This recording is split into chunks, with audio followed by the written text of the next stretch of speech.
नमस्कार. माझे नाव अनन्या विकासकंद. तलवारी तर सर्वांच्याच हातात होत्या. ताकद ही सर्वांच्याच मनगटत होती, पण हिंदवी स्वराज्य घडवण्याची दुर्दम्य इच्छाशक्ती फक्त छत्रपती शिवाजी महाराजांच्या मनात होती. असं म्हणतात, इतिहास घडवलेली माणसं इतिहास विसरू शकत नाहीत आणि इतिहास विसरणारी माणसं इतिहास घडवू शकत नाहीत. अशीच एक इतिहास घडवलेली कथा मी आपल्यासमोर सादर करीत आहे. माझ्या कथेचे नाव स्वामिनिष्ठ शिवाकाशीत. पन्हाळगडावर मुसळधार पाऊस पडत होता आणि राजे सिद्धीच्या वेढ्यातून सुटण्याचा विचार करीत स्वतःच्याच मनाशी बोलत होते. जगदंब जगदंब, या सिद्धीला धडा शिकवायलाच हवा. तेवढाच शिवाकाशीत आत आला. हा शिवा पन्हाळगडाच्या पायथ्याशी असलेल्या नेबापूर गावचा. नावही शिवा, दिसायचाही हुबेहूब राजांसारखा, चालणंही राजांसारखं, बोलणंही राजांसारखं, दाढी मिशीत ठेवणंही हुबेहूब राजांसारखीच. शिवा बोलता झाला. राजा बोलावं ना धाडलेजी. हो शिवा, तू आमच्यासारखा दिसतोस असं आम्ही खूप ऐकलंय. आज आम्हाला प्रत्यक्षात बघायचंय. राजांचे वाक्य ऐकून शिवा हरकला. राजा आत्ता आलो जी असं म्हणत झपाट्याने शिवा आत गेला. राजांचा वेश परिधान केला. राजांचा जिरोटोप मस्तकी चढवला. राजांसारखा मिशाला पिळ देत राजांसमोर आला. राजा कसं दिसतोय जी? आणि बघतच राहिले राजे. शिवा, आरशात आमचे प्रतिबिंब पाहतानाचा भास होतोय शिवा. राजा राजा म्हणजे तू सिद्धी आम्हाला ओळखायचं नाही? शिवा, तुला कसं कळालं की आम्ही आमचं रूप घेऊन तुला त्या सिद्धीच्या भेटीला पाठवणार आहे ते? शिवा म्हणाला, राजा राजा तुमच्या काळजातला ठोकबी काय सांगतात ते कळतं आमसनी. राजा द्या किडा, भेटतो की जाऊन त्या सिद्धीला असं म्हणून त्याच वेळी चाल ठरली. सिद्धीला दहाची बोलणी करायला येतो हा निरोप फाडला. सिद्धी आनंदला. आखिर आ ही गया दख्खन का चुहा सिकंजे पे, आखिर आ ही गया शिवा मेरे पंजे में. सिद्धी गाफील झाला. त्याचं सैन्य बेसावत झालं. वेढा ढिला पडला. त्याच ढिलाईचा फायदा राजांनी उचलला.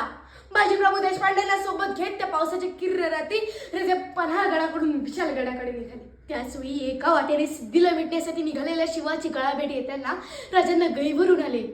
शिवा, आमच्यासोबत चला.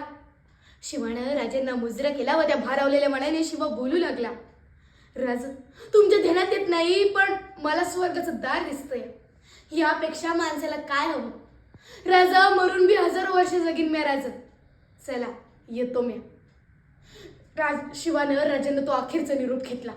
सिद्धी वाटच पाहत होता. राजांची पालखी दिसताच सिद्धी गरजला. आओ शिवाजी राजे आओ.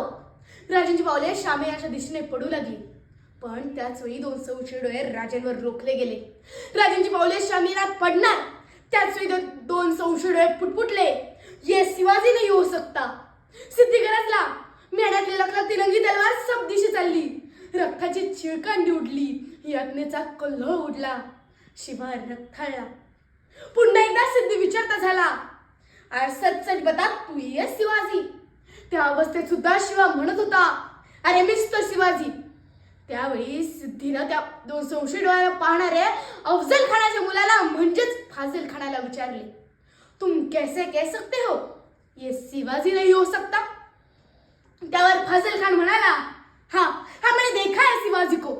अब्बाजान के कत्ल के वक्त उसके सिर पर वार हुआ था. यह सच में शिवाजी है तो उसके सिर पर निशान तो होगा ना.